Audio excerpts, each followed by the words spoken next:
Hello, you guys. Welcome back to another video slash episode on this YouTube channel slash podcast. Thank you so much for joining me today. Whether you are here for the first time or a returner, welcome or welcome back. No. If you are watching and not just listening, am I giving burr? Am I giving it's cold outside? Y'all, no joke.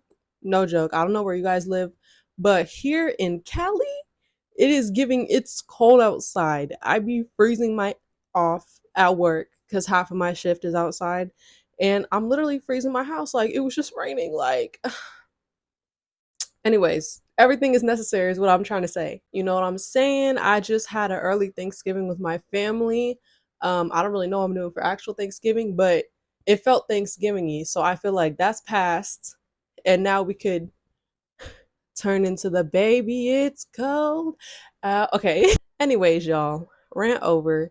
Today I'm going to be talking about um this topic that was inspired to me from another video, okay?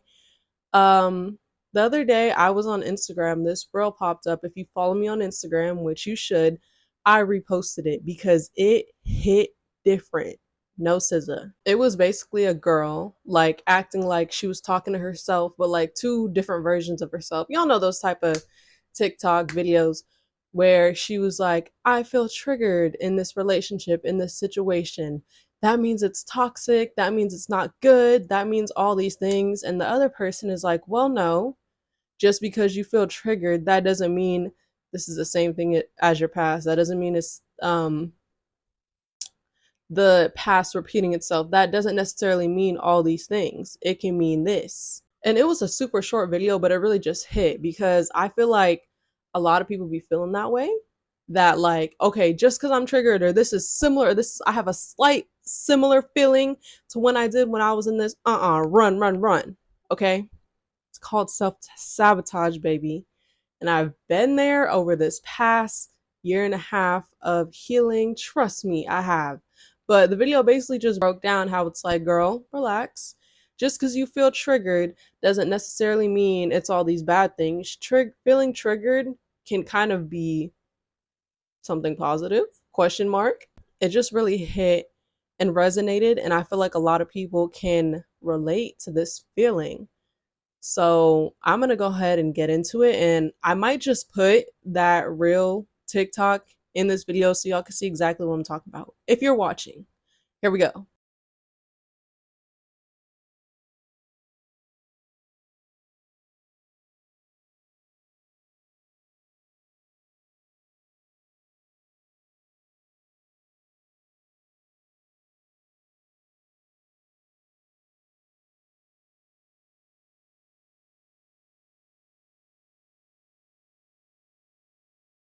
So that video hit for me, but I feel like it can almost hit for everyone because I feel like a lot of times when it comes to this healing stuff, there's one or two things. Okay, watching that video. There's one, feeling triggered and feeling toxicity, feeling similar themes in new relationships or situations.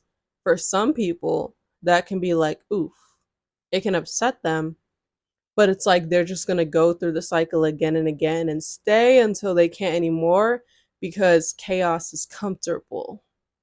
Okay, there's some people who are in that stage of their healing. But then there's the other side, more of my take on that video and that I've been going through this past year, where no, as soon as I feel a trigger, I kind of trip out. Because again, you guys aren't new to this channel. My last relationship was abusive. I've been unlearning, relearning. I don't know if my brain has any more construction to go through, okay? As you've seen on this channel.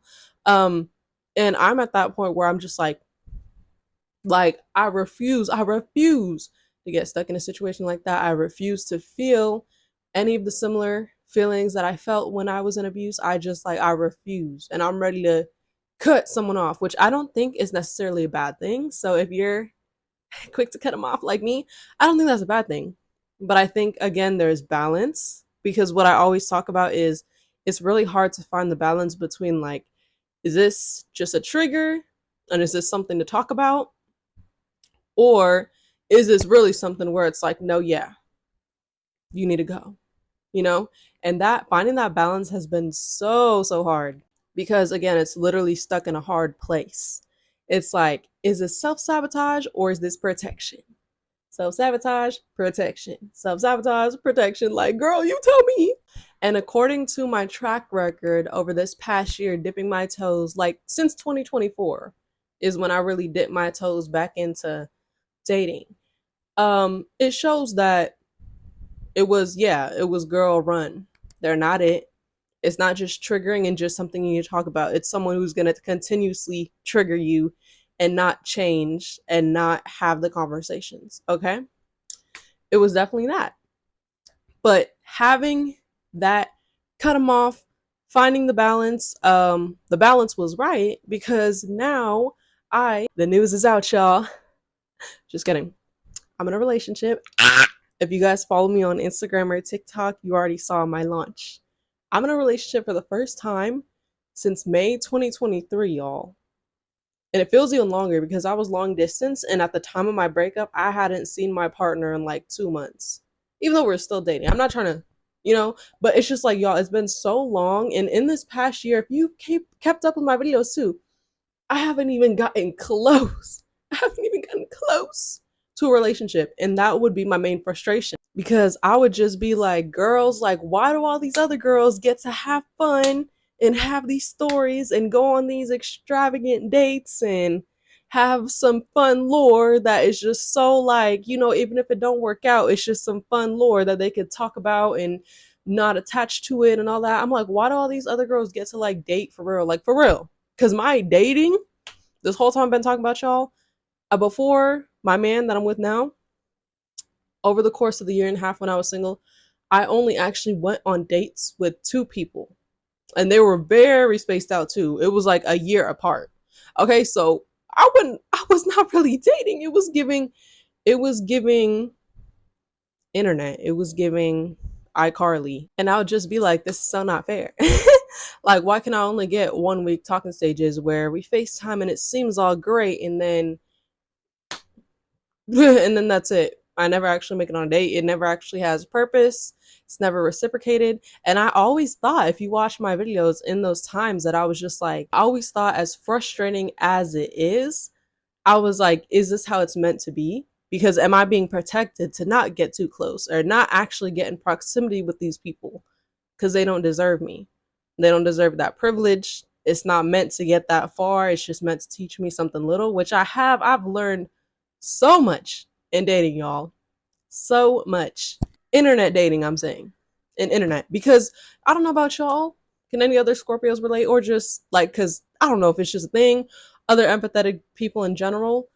I'm just like, why do so many boys who are strangers to me that I'm internet dating felt so comfortable with me being their therapist? Confiding in me with their deepest, darkest traumas, secrets, me giving them ways to cope. All of like it's happened almost every time, y'all. And not that I'm trying to make fun of these men. I love when men are able to be vulnerable with me. I know that's very hard in this world.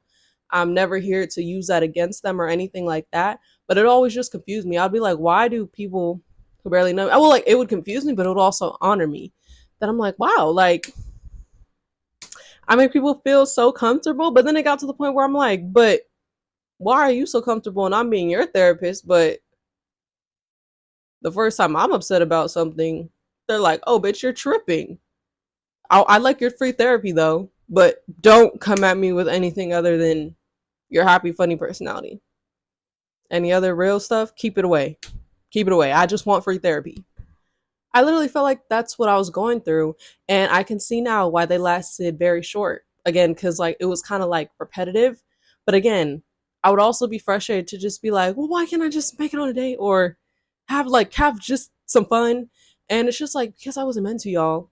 I feel like a lot of girls slash people who date around too have a different outlook on dating. I'm very closed off to dating. I always have been, but especially since going through abuse. Um, and I'm just emotionally a deep person. Like what? Like it's day one. It's day one. Who else you talking to? No blame. But again, I never asked for something that I can't reciprocate. And I know a lot of other people know how to date with like, I'm not thinking about all this other stuff. Like, I'm just thinking about in the moment. I don't really care if they're doing this because I'm doing this. I just don't have the capacity to think like that because I'm like a relationship person. I never want to date for just, you know? So that whole rant and background was to say that I was thinking this whole time during all this frustration where I was like, what am I doing wrong to not even get close to a relationship, but stay so genuine and treat people how I want to be treated? Like the whole time the answer was when I was like, well, maybe it's for the better. Maybe I'm not having the fun because I can't handle the fun because I'm not supposed to let people get that privilege of getting that close to me. And from the point I am right now, I think I was right. And referring to that point, my relationship is very, very new. Like we just made it official a couple days ago. And when I tell y'all this has been the realest talking stage I have ever had in my life.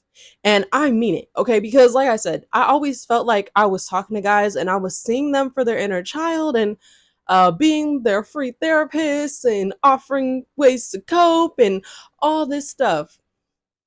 But I was like, the moment I cry or I don't like that, ask them to change it, set a boundary. Like, I feel like it would always come crashing down. You guys know I've made many videos like this, okay? But what happened this time when I started talking to a man who um, was just as open and authentic as me? Like I said, they are. But I was like, a lot of times I tended to not really have as authentic moments back because, or like I would, but like when I would, it would just come crashing down. Like, nah, don't do that. Don't set a boundary, me girl. Like, what? Like, what? And what happened when I met someone who was just as authentic as me, dealt with the same struggle? Like, yeah, it feels like as soon as I'm real, show a real emotion, actually are honest about how I feel, how something is not going great, how I want to set a boundary, all of a sudden it would just come and crash down too. What happens when two people with the same struggle met each other? And not even just two people with the same struggle, because so many men will claim to have the same struggle as you. Oh, it's just like this dating game is so hard for me too, and no, people be treating me like that too. But no, actually, like a guy who's actually not lying about that. We bonded over that, and then of course, I always have my guard up, like, okay. So many other men do say, oh no, I'll always appreciate your communication. I can reciprocate that back. Blah, blah, blah. A lot of men just like to talk. But what happened when I actually met a man who meant that? Mm? That became my man. That became my man. And my man. Thank you to my man. What? Anyway, with this being the realest talking stage I've ever had in my life, I mean, so many people, I honestly, I'm not trying to just boost myself up or say I've always been perfect because I really haven't. But I truly believe in every relationship I've been authentic from the jump. Okay, with my boundaries, what I don't like, what like I like how so many girls be like, I don't want to ask him that yet. Like I don't want to say that yet because like we're not even together yet or what. Okay, girl, boy, non-binary person, if you are scared to say something, scared to set a specific boundary because we're not together yet, it's too early, so be it. If you said it and they have a terrible reaction to it, they think you're weird, whatever, that is clearing out the garbage, honey. It's clearing out the garbage because come fully as yourself or don't come at all. What if they're like, oh my God, I feel the same way. Oh my God, that's so attractive that she communicated that. That is that is the one. That's the person. And I feel like you should keep speaking your mind unapologetically until you meet that person that appreciates it. And so when it came to me and my now boyfriend, people coming 100% as themselves. This is how my life's going right now. This is what bothers me, all this and that. These are my triggers. I say this is the realest talking stage I've ever had because I've never had so many hard conversations in a talking stage, which I know to some people that might be like, that's not good. Why are you guys having hard conversations so early? But to me, I think that's great because so many people don't authentically come as themselves as they are immediately. So yeah, you get a cute little honeymoon phase for 4 months, and then when you actually start setting boundaries and be real about your opinions and all that, then it's all of a sudden, oh, I don't even know who you are. You weren't acting like this before. Yeah, because you guys weren't authentically yourselves. And like, yeah, that's why I feel like so many. I think they say the average adult relationship will be like 3 months, 3 to 6 months, because that's when you can't have that mask anymore. And so the fact that I've had conversations already with this man about our traumas, our mental health, why we reacted this way, and where it comes from, this and that. Like, it's been so many hard conversations that I think are, I'm like, this is exactly why you're supposed to be real. Because I'm like, imagine my boyfriend or me holding back in this first month again. Then 6 months later, this problem comes up and I'm like, you didn't act like this from the jump. Like, where is this coming from? Again, then that's gonna cause fighting and stuff. But because we both already cried in front of each other, already set boundaries with each other, already disagreed about things. I feel like some people might see that as like, why is there, I don't know, like, why is it that real in the beginning? But to me, I see that as such a positive thing because I'm like, okay, I'm we're both seeing things that we absolutely love about each other. We're also seeing things that annoy us about each other that we like need improvement on that we've already talked about. But I'm like, to me, I feel like us coming 100% as ourselves is going to make the relationship easier, not harder. Because it's like, okay, I've already seen these types of things for you, so it's like this is not going to be a shock in the future. I've seen things that I like, I've seen that I've disliked, but this is why like people have talking stages. Because what if I never saw that and it was just a mask the whole time? Then 6 months later, I realized you really react how you normally react, and then I realized I don't like that. Well, there was no way for me to tell if you guys weren't authentically yourself. And majority of these conversations have came from triggers, which I'm sorry, y'all, I talk a lot. Hopefully you're still tuned in.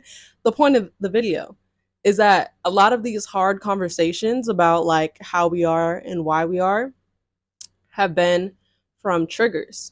Both of us have abuse in our past, have been in abusive relationships, stuff like that. And what people say about when you find healthy people after being in abuse, it's so hard. And like, am I the problem? Again, even though it's very new, I'm really starting to understand that because we both had so many moments where we feel triggered and we're just like ready to be in survival mode. Like, well, blah, blah, blah, blah, blah, blah, blah, blah. And again, moments when I feel triggered have caused me, once again, like in the long dating journey I've had, to find balance between, is this exactly the same as my past and this is going to be my past repeating itself, or is this just something that triggered me and it's a conversation, and when I have that conversation I feel out which one it is. And from every conversation I've had, I realize that it is just a trigger, baby. It's just a trigger. And I feel like you can understand where these things come from by bringing it up. So many people are afraid to bring things up, which I understand. I'm afraid. I'm so used to men downplaying my emotions. I'm so used to men saying like I can come as myself, but then not accepting me as I am. And when I've had these conversations in my dating life, it's always resulted in, okay, we just shouldn't talk anymore. Like either they say it or I realize, yeah, you're not the one. Like you act like this about my emotions and my feelings, you're not the one. But in this talking stage that led to a relationship recently, every single one of those conversations has pulled through. Whether it was hard for us to understand each other at first or not, because we're humans, we both are going to move out of our egos sometimes. It always pulled through to me actually feeling good at the end, not regretting bringing up my trigger, being met with reassurance. And I'm just like, whoa, what is this? Never felt this way before. And that's why when I saw that reel, I realized how triggers aren't necessarily a bad thing, because even though it can feel like it, because it's like it just shows that, like, Maybe my past still does affect me. Maybe some things do still affect me. But I feel like when you use them the right way, like I said, when I spoke about it and I wore my heart on my sleeve, even though again it's scary because I'm just so used to being dismissed and emotional abuse and all that. When I'm at the point where, like I said, y'all, it's just either or. You can either be met, yes, with an emotionally unintelligent person who's not going to handle it well, or you can be met with someone who is here to understand and who is here to try, even if it's like hard at first. And that's why I say that they're necessarily not a bad thing, because the way, depending on the way you deal with them and the other person in the situation, whether that's your partner, a new friend, um, like a new environment, I feel like the reaction just all depends on how it goes. Like I feel like triggers can really be a learning moment for you and the other person in whatever relationship it should be. It's just a learning moment. Like I feel like it just teaches you patience with yourself. It teaches you to be gentle with yourself, and it also serves as protection, like I say, whether the conversation goes one way or another. And that Instagram reel slash TikTok really resonated with me because, again, I remember being on the opposite end where I was just like, triggers means run. Triggers means this is a bad person. Triggers means like it's like an alarm system. Anxiety, stop. I'm sorry. I hope you guys know what I'm talking about. It's an alarm system, okay? It's an alarm system, but to be used wisely, okay? Like, do we need to type in the code, turn it off, and just take a deep breath? Or do we actually need the police to run up in here and take you out? You feel me? Was that a bad analogy? I don't know. I don't know. I used to think triggers were so annoying and were just constant examples that I'm not healed, I'm always gonna feel this way, da, da, da, da. But I feel like I said, when you are really patient with yourself when it comes to them, they can be so liberating and such a learning moment for you and whoever you should share the moment with. So, I just talked a whole lot right now. I'm hoping this all made sense in the end, y'all. I'm in a very yappy mood this Sunday, and I'm also getting hot in this beanie. But I really hope that I said something helpful to you guys. That's always a goal, that you guys can take something away from this, because that's what I do it for. I enjoy it. Thank you for stopping in, Yapville. um, don't forget to like, comment, and subscribe to this channel. And if you're listening on Spotify, please follow my podcast and check out all the other episodes I have. I'd really, really appreciate it. Thank you guys so much for listening to me yap, and I hope to catch you guys in the next one. Bye.